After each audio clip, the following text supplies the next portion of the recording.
Welcome to Regulate and Rewire, an anxiety and depression podcast where we discuss the things I wish someone would have taught me earlier in my healing journey. I'm your host, Amanda Armstrong, and I'll be sharing my steps, my missteps, client experiences, and tangible research-based tools to help you regulate your nervous system, rewire your mind, and reclaim your life. Thanks for being here. Now let's dive in. Hey everyone, today we are going to dive into all things anxiety. And today is just part one of a 3-part anxiety mini-series that we will cover today and in our next 2 podcast episodes. So today we're going to talk about how to understand anxiety through a nervous system lens. In part 2, I'm going to help you make it personal by exploring your unique anxiety blueprint and more about what that even means. And in part 3 is where we'll take a deep dive into how to actually regulate your nervous system when you're feeling anxious. And this is where I'll introduce some of the tangible tools that you can use in moments of activation and tangible tools and lifestyle practices that actually heal anxiety. So I mismanaged my anxiety for so long because I didn't understand it. I floundered in my healing because I was told things like, this is just the way that I am. My brain just works this way. I was born with anxiety and would just have to manage it my whole life. And I heard these things from friends, family, but also doctors and psychiatrists. And I have come to learn that that's not true. I now live a life on the other side of anxiety. And if I can do it, I know that you can too. But in my healing journey, because I didn't really understand what anxiety was and where it was rooted, I didn't have a clear roadmap towards healing. And so understanding anxiety through this nervous system lens, what I hope to do for you here today was the turning point in my healing journey. And this was also where I shifted from feeling so overwhelmed, inadequate, shame. I felt this lack of control. And I don't know how to better say it than this perspective and this understanding led to a much softer place to fuel my healing journey, a place of self-compassion, personal responsibility, and ultimately hope that I could actually heal, that life didn't always have to look or feel like this. And so I really want to help you understand anxiety in this new way that gives you those things too, to create a more hopeful and strategic path towards healing. And before I dive into the kind of nuts and bolts of today's conversation, I want to start with a gentle invitation for you to, just for this short time together, to set aside what you think you know about anxiety. Maybe it's what you've been told by friends or family, even doctors, other practitioners you've read on the internet, and you can pick up all of those beliefs and all that information back up at the end of this episode. But I want to gently invite you to make space for our conversation today, for what might be for some of you a totally new way of understanding anxiety. So let's for a minute assume that you're not broken, that you did not come just anxiously hardwired at birth, and that what you're calling anxiety might actually have or did have at some point a very important function. So again, let's assume for a minute that anxiety isn't the cause of all your problems, but that anxiety might actually be the result of how you have needed to adapt to get your needs met. And as far as your nervous system is concerned, it might be the way that you need to operate in the world to survive. So your anxiety today, it is not some hardline diagnosis that you simply have to manage for the rest of your life. It is your nervous system stuck in a state of survival mode based on a very specific combination of your past lived experience and your current life circumstances. And we'll take a deeper dive in a little bit into what I mean by that. But to kind of set the stage and help you understand anxiety in the context of your nervous system, I'm going to reference the nervous system ladder again and go over that briefly. So if this is the first time you're hearing me talk about this, the nervous system ladder is based on polyvagal theory. And in my opinion, it's one of the best maps we currently have for understanding how the nervous system is impacted by our everyday thoughts and actions, behaviors, stressors, etc. So visually in your mind, imagine a ladder. I'll also just attach the visual in the show notes as well. But imagine there's a ladder that has 3 different sections. And each one of those sections represents our 3 main nervous system states. So that top section is our green zone. It's a green box, and that represents our state of regulation. So this is where we feel good, we're pretty calm, we're present, we feel like we have coping tools to manage life, regulated, things feel good. Then below that is our state of sympathetic activation. And underneath that on the ladder is a state of shutdown. So on this ladder, I want you to, again, imagine that you're standing at the top of this ladder holding a bucket. And that bucket represents your nervous system. So when the load on that bucket, when the load on your nervous system is light, when there aren't a ton of stressors, there aren't a ton of triggers, you are at the top of that ladder in that green zone, able to stay in this place of regulation. Now, as you experience real or perceived stressors throughout your life or throughout your day, water or weight gets added to this bucket, representing the stress load that gets added to your nervous system. And as that bucket gets heavier and heavier, it pushes you further and further down that nervous system ladder, first into that state of activation. This is that yellow zone. This is your fight or flight survival response. And this is where anxiety lives. So anytime that you are feeling anxious, your nervous system is in a sympathetic activated state. You can think about this just like I often refer to it as activation. It's a state of alarm. It is a mobilized state. We feel this in our body, right? We feel our heart racing, our muscles get tense, we breathe faster. We also see this reflected in our mind with our spiraling thoughts, constantly jumping to worst case scenario, trying to predict things in worst case scenario, to be prepared, hypervigilance. And so we see both this body-based and this mind-based reaction to us being in this activated state. And you can even think about this state like pushing the gas pedal on a car, right? It's all about go, go, go.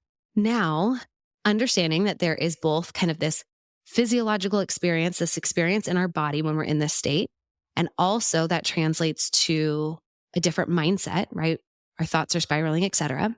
This feels like a great point to have the conversation around most people, or where most people, and myself included, for so long have had anxiety wrong. So most people assume or associate anxiety as this mind-based thinking problem, when really it is a state of alarm or activation that originates in the body, often with roots in our childhood. And before you roll your eyes at a mention of your childhood, again, we'll get to that in a little bit, but just really understanding that anxiety activation is a body-based function first. It is a state of alarm in your body. And I will use the words alarm and activation, anxiety pretty interchangeably throughout this conversation, especially for those of you who have associated the word anxiety with spiraling thoughts in a very mind-based experience for so long. It might be helpful to just give you some new terminology, some new words to bring you into awareness and conversation with the physiological part of anxiety, this body-based experience that happens as well. So in helping illustrate how it first starts in the body and then becomes a mind state, you might have heard the phrase that your state determines your story. And if you haven't, you'll hear it more from me many times. But essentially what this means is that the state of your nervous system, what you're feeling in your body, that green, yellow, or red zone, sets the stage and determines the story in your mind, the thoughts that you think about any situation in your life.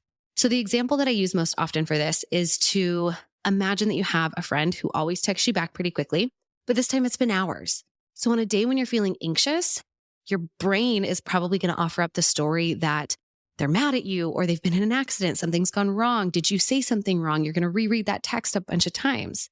If this situation happens on a day when you're feeling more shut down or depressed, your brain may offer you the story that they don't care about you, that you don't matter. What's the point in even reaching out, right? Versus a day when you feel pretty regulated or connected with yourself, your brain may offer the story of, they're probably busy too, no big deal. If I don't hear from them, I'll call them in an hour. And so we've all experienced to some level all of these days. And what was happening didn't determine how we felt or we thought about it. The state that our nervous system was in did. Our nervous system state sets the stage for what goes on in our mind and how we feel. So to kind of summarize that, just bringing it together, is this, that thoughts are not the root cause of anxiety. The root of anxiety is a felt alarm in the body. Thoughts are the byproduct. Thoughts are a symptom of that alarm. And for those of you who are maybe a little hung up on this because thoughts are such a huge part of how anxiety shows up for you, let's talk about how and why spiraling thoughts come so quickly and are so often associated as what we experience as anxiety. So when the amygdala, this is the part of our brain that is involved in every fear reaction that we have. When our nervous system, right, our nervous system scans our environment and it's constantly trying to pick up for danger or safety cues. When it registers anything in our external or our internal environment that could be threatening, the amygdala sounds the alarm. So the amygdala has this superhighway down the brainstem that controls your body. So the minute a threat is detected, our blood pressure increases, heart rate increases, respiration, and everything that goes with that. So we get this immediate physiological change that is mostly motivated by this part of our brain called the amygdala that brings us into this sympathetic state of alarm. So all of a sudden then, the left hemisphere of our brain registers this physiological change in our body, this alarm in our body, and the left hemisphere of our brain goes, oh my gosh, we're alarmed. We're alarmed right now. What do we have to be alarmed about? What's going on around us? And so what happens is when we feel the alarm in our body, we go up in our head to escape it because it's uncomfortable and to try to figure it out. So we have, again, this left hemisphere fixation on figuring out what's creating the problem. And again, this is why you're not going to solve anxiety as an overthinking problem with more thinking. So you feel this alarm in your body. And as soon as your body starts to shift into this state, the left hemisphere of your brain has to do something about it. It has to make up worries or thoughts that are consistent with the state of alarm. And so you start stacking these stories which creates more worry. It creates more alarm in your body. It creates more worry in your brain, which causes more alarm in your body. And this is what gets us stuck in the anxiety cycle. So for example, let's say that you are just pouring your cup of coffee in the morning and all of a sudden you feel anxious. Right? What triggered that immediate state of alarm could be that something in your environment or a feeling in your body reminded you of a past experience. It could also just be that you're operating with chronic stress right now. You have a lot on your plate. So all of a sudden, what feels like out of nowhere, but there is a reason why your nervous system sensed something, you go into the state of alarm. And your brain goes, well, why do we feel this state of alarm? And it looks around your apartment. It's like, there's no immediate danger here. Like logically, I'm safe. So then it will oftentimes turn it back on you. Well, you messed up. You have a looming deadline. What did you say to that person? Today's going to be a bad day. Maybe I'm getting sick. Maybe my best friend is sick. And we start to create this story of alarm to make sense of the feeling of alarm in our body. So again, all of this context is really just to help you understand that the root of anxiety is in your body. And this is why so often cognitive therapies or mindset work fall short. Because let's even go there for a second. Let's for a second imagine that maybe anxiety is an overthinking problem. You are still not going to solve an overthinking problem with more thinking, any more than you're going to solve an overeating or an overdrinking problem with more eating or drinking. And I have nothing against cognitive therapies or mindset work. They can be really helpful. And at some point in healing anxiety, we need those tools too. We need to repattern, but that alone won't help you heal. And here's maybe a helpful other nugget to understand why. Research shows us that when this internal alarm goes off in our body, when we go into this sympathetic state, it actually impairs your cognitive function. So when you're activated, the part of your brain involved in big picture thinking, being logical, planning, decision-making, etc., literally goes offline in some way. And so the bottom line here is that learning how to regulate your nervous system, how to calm this body-based alarm first is the key to healing anxiety. Anxiety is a feeling problem, not a thinking problem. Or more accurately, it's a feeling problem first that often fuels and creates thinking problems that exacerbate the issue. But coping with and healing with anxiety has to start with and happens through the body and turning towards and learning how to calm the state of alarm. And so I think a logical next place to go with this is what causes the state of alarm in the first place. And the state of alarm goes off in our body for one of two reasons. Either A, an actual stressor. So this is a car swerving into your lane, and thank heavens you have a nervous system whose job is to constantly scan your environment for safety or danger cues, because within a split second, it can switch modes from casually chatting with your friend on this road trip to slamming on your brakes and making a sharp left to avoid being hit, right? Or maybe it's something less life-threatening, just like a first date or a work presentation. You're feeling nervous, a little bit activated. This can actually be really helpful. This state of being a little bit activated makes you more present, alert, you're more observant, able to read the room. And the key here is that it doesn't become overwhelming, which is, again, where learning to regulate your nervous system is not only helpful when dealing with anxiety, but it's also very helpful when you put yourself in situations where you want to be more high achieving and goal oriented. So either this alarm goes off because there's real danger or real need for it, and we're really grateful for that system and that it works properly, or two, perceived stress or threat. So this is when you are actually safe, right? Like in your apartment pouring that cup of coffee. No one and nothing is actively threatening your safety, but you don't feel safe. And so this is always a reflection of your past lived experience or your current life circumstances. So this is your nervous system saying, hey, something about this situation feels familiar to a time in our past when we didn't feel safe or heard or seen, when we didn't get our needs met. Or this is when your nervous system is saying, this feels like too much. Our bucket is already heavy. This added loud sound or bright lights or to-do list, like this is too much, right? Anxiety is this warning that we either need to pay attention or that something is too much. And it's the second category, this perceived stress or threat, that we want to learn how to regulate from. We're grateful for this state of activation when it actually is survival-based. But it becomes really, really pesky when, again, another analogy, right? A car alarm serves a really important purpose. It protects the car, it protects the things in the car. But can you imagine a car where the alarm was so sensitive that it went off every single time somebody walked by, every single time a fly landed on the windshield, right? That's annoying. That is an alarm system that has become unhelpful.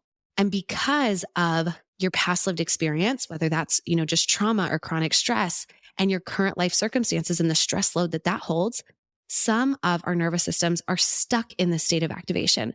We have hypersensitive alarms that go off when they don't really need to, when we are actually safe. They're reflecting past danger on our present situation. And of course they are. It's how they're hardwired. It's how our nervous system is hardwired to work. And that's what creates kind of this generalized anxiety. So when thinking about anxiety, I want you to think about it this way, that anxiety is an overestimation of a threat paired with an underestimation of your ability to manage that threat. And I'm going to share that one more time because this anxiety reframe has been so valuable for so many of our clients. Anxiety happens when our nervous system overestimates a threat and underestimates our ability to manage that threat. Okay, so why does it do that? Again, coming back into this very specific and personalized combination of your past lived experiences combined with your current life stressors. Just like we understand you can only put so much in a bucket before it becomes too heavy to lift or before it starts overflowing. We can only put so much of a load on our nervous system before it also becomes dysfunctional, too heavy to lift, overflowing, and symptomatic. And so I've said this a few times, kind of this combination of past lived experience, current life circumstances. Let's talk about what this looks like. So none of us had the luxury of waiting until we were adults to figure out how to get our needs met, connect with other people, stay safe, or navigate this world. A tiny, much younger version of ourselves had to do that. And recent studies show that 80% of our brain is developed by the time that we are 5 years old. And so a lot of the alarm programming that runs the show today was coded by a much younger version of you. So as a child, anytime as a kid you experience an overwhelming stress. And what I mean by this is that anytime you couldn't reset your nervous system from an experience. So a natural and a healthy stress cycle, yes, there's natural and healthy stress cycles, is when a stressor or a threat presents itself. You go into that state of fight or flight. You handle the threat, it passes, and then you reset to your common regulated state. Just like on that road trip with your friend, right? The car swerves into your lane. You immediately react. Your heart is beating. You're a little bit scared. And then slowly over time, you just return back to that normal road trip, chatting with your friend again. You reset from that.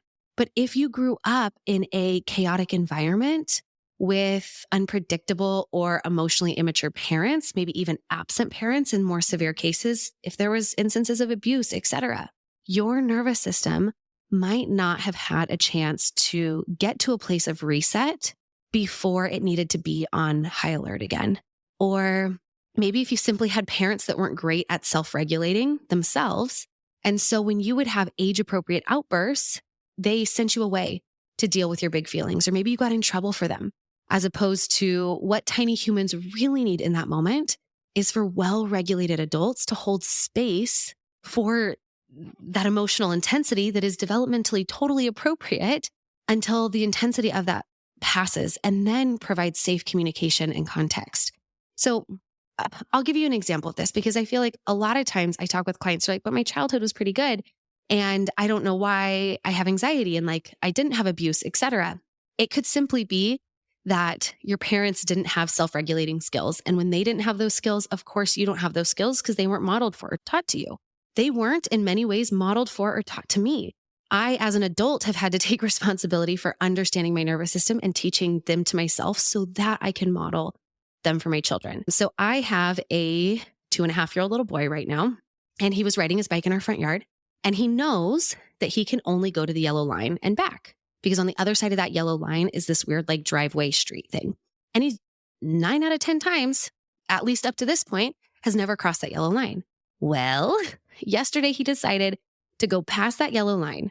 I told him to come back and he didn't. Instead, he decided to double down on, testing boundaries. Again, a developmentally appropriate thing for a 2.5-year-old. And he sat down in the middle of this street driveway thing.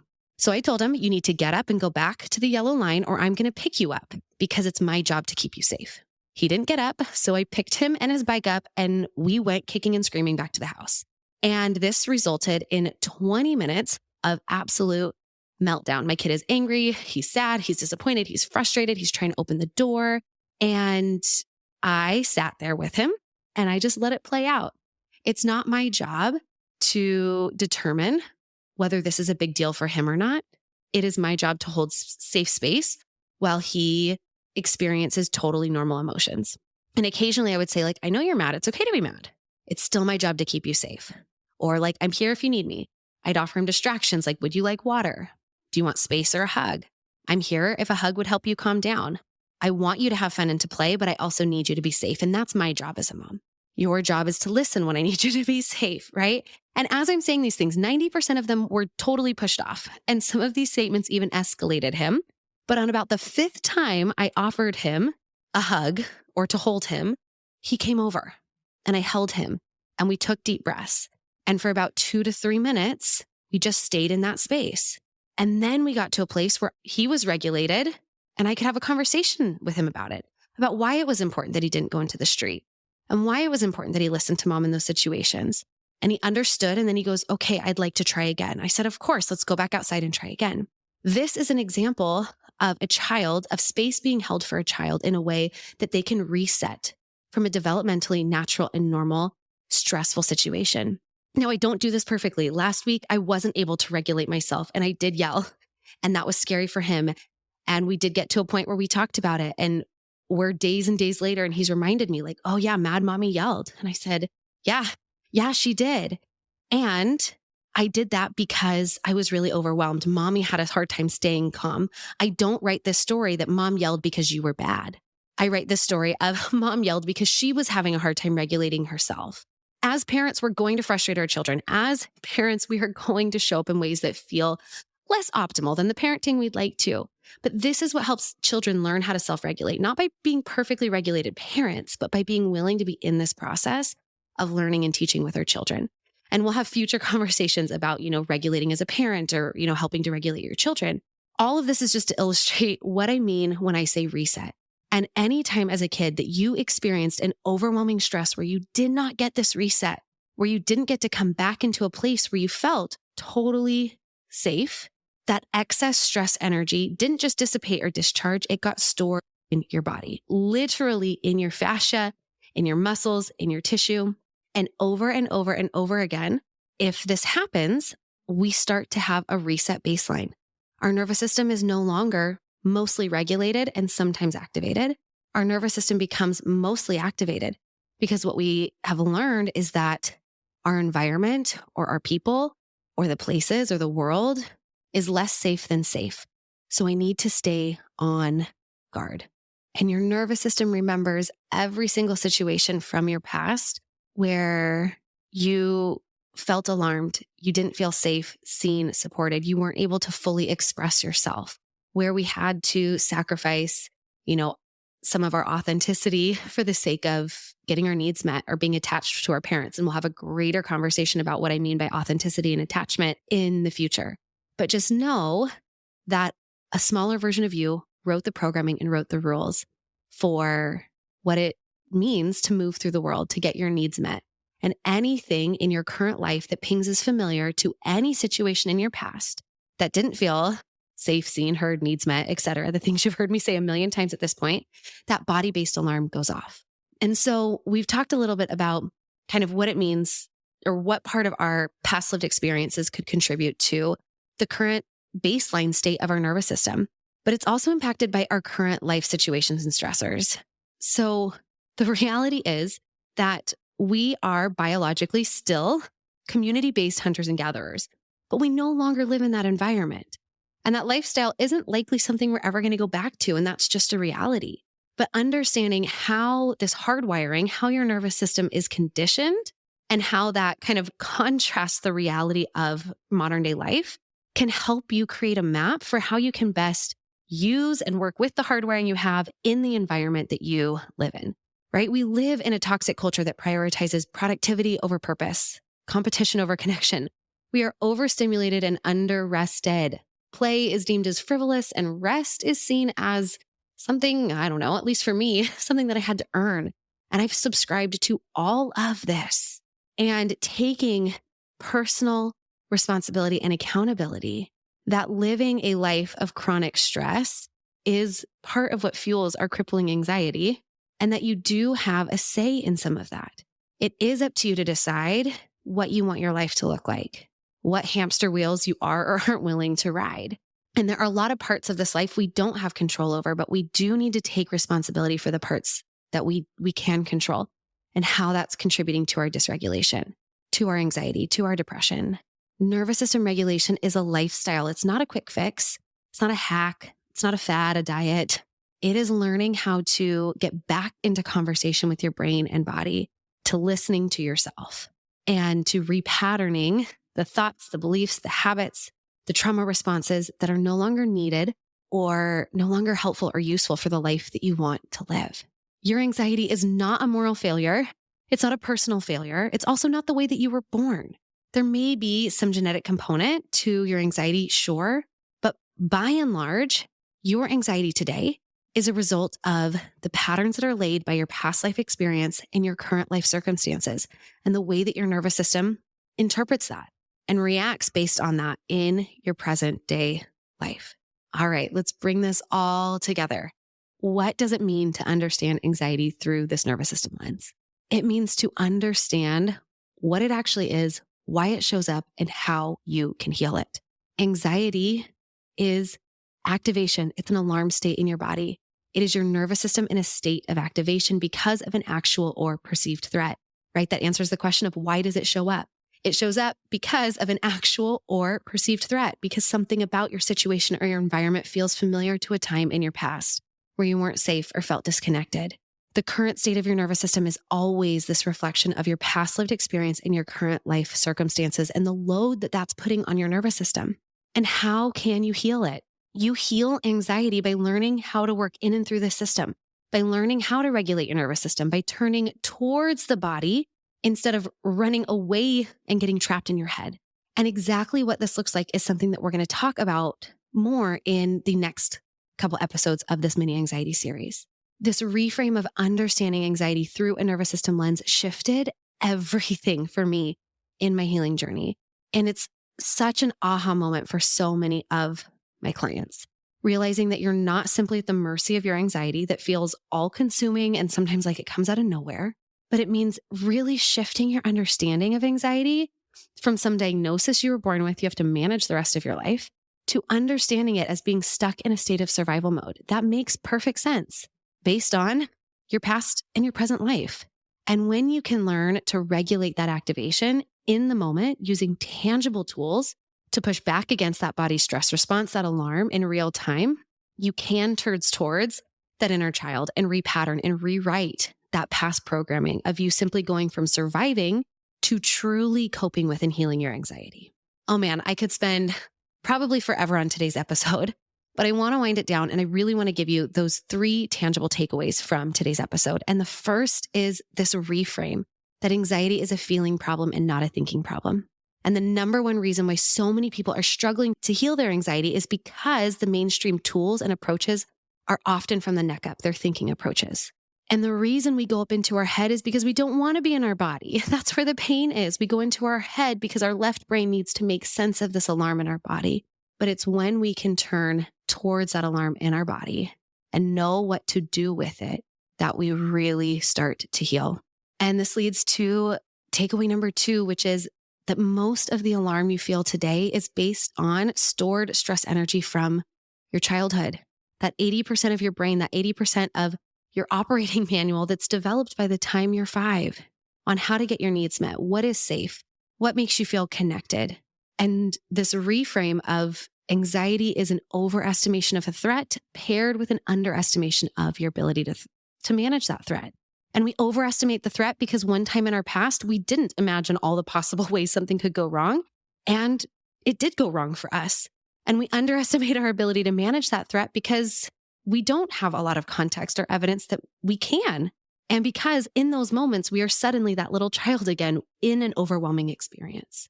And by learning to regulate your nervous system, not only can you calm that overestimation in the moment, but mostly you increase confidence in your ability to move towards this alarm system, to deactivate it when it's not necessary and find regulation.